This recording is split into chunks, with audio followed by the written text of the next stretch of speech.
Et bienvenue dans ce tutoriel en biostatistique appliquée. Aujourd'hui, nous allons suivre pas à pas le parcours d'un jeu de données simulé créé à l'aide d'un chatbot proposé par notre professeur Issam Benis pour aider à la compréhension et l'analyse biostatistique au profit des étudiants de l'UM6SS.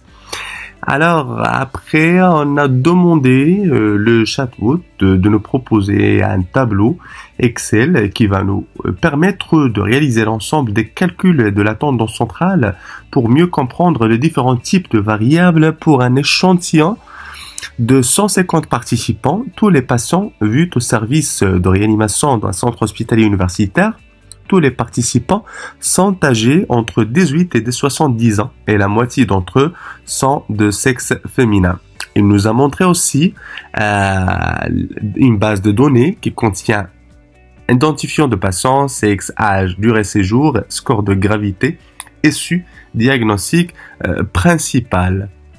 Après, on a demandé au chatbot de nous générer un fichier Excel pour qu'on puisse le télécharger et l'exploiter sur l'application Jamovi.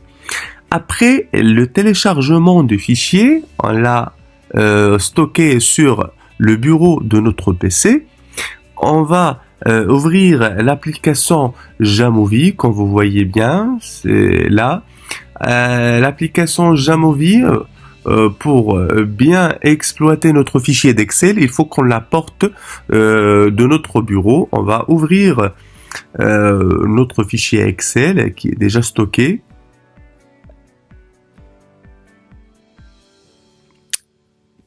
Alors, après l'ouverture de notre fichier Excel, on doit s'assurer que les variables sont correctes avant, bien sûr, entamer l'analyse qualitative et quantitative, bien sûr, l'analyse descriptive. D'accord? Alors, pour l'identification du patient, c'est toujours l'identification de patient, c'est toujours c'est une identité. C'est une identité. Le sexe, c'est nominal, c'est toujours nominal. L'âge, c'est un type de mesure continue. La durée de séjour, c'est continu. Score de gravité, c'est continu aussi. L'issu vivant ou décédé, c'est nominal, c'est toujours nominal. Diagnostic principal, c'est nominal. Très bien. Alors, là, on va entamer l'exploration pour faire des statistiques descriptives, quoi que ce soit qualitative ou quantitative.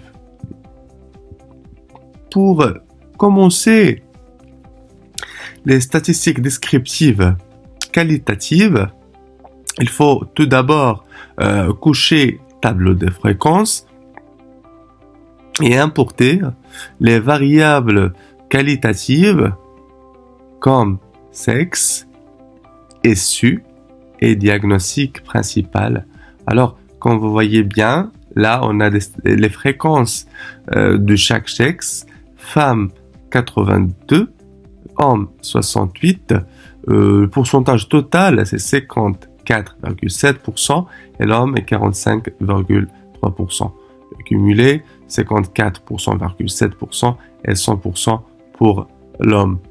Les fréquences diagnostiques principales, comme vous voyez bien, il y a des fréquences de chaque maladie, chaque motif d'hospitalisation au niveau de réanimation, Covid-19, pneumopathie, SDRA et les sepsies.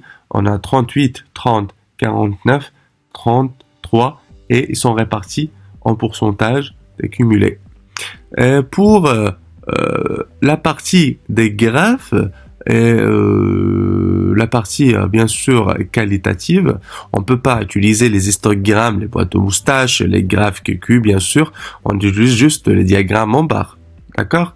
En utilisant les diagrammes en barre, là on voit au-dessous le sexe, les graphes par rapport au sexe, par rapport bien sûr l'état, bien sûr il est toujours vivant ou décédé, par rapport au diagnostic principal d'hospitalisation.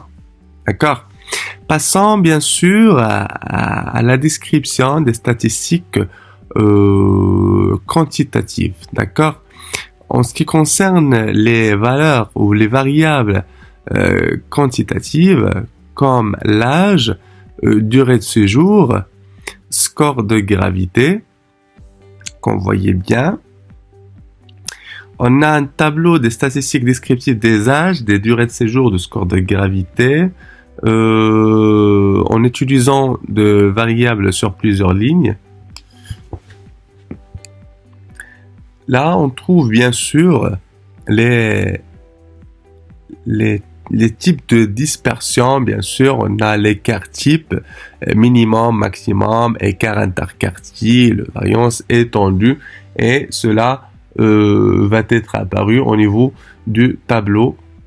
On a la moyenne, la médiane, l'écart type, la variance, l'écart interquartile, étendu, minimum et maximum. Pour le type de normalité sapiro-Wilk, on trouve bien sûr cet indice au niveau de notre tableau aussi. On trouve 0,947, 0,969 et 0,945. Et voilà. Merci beaucoup.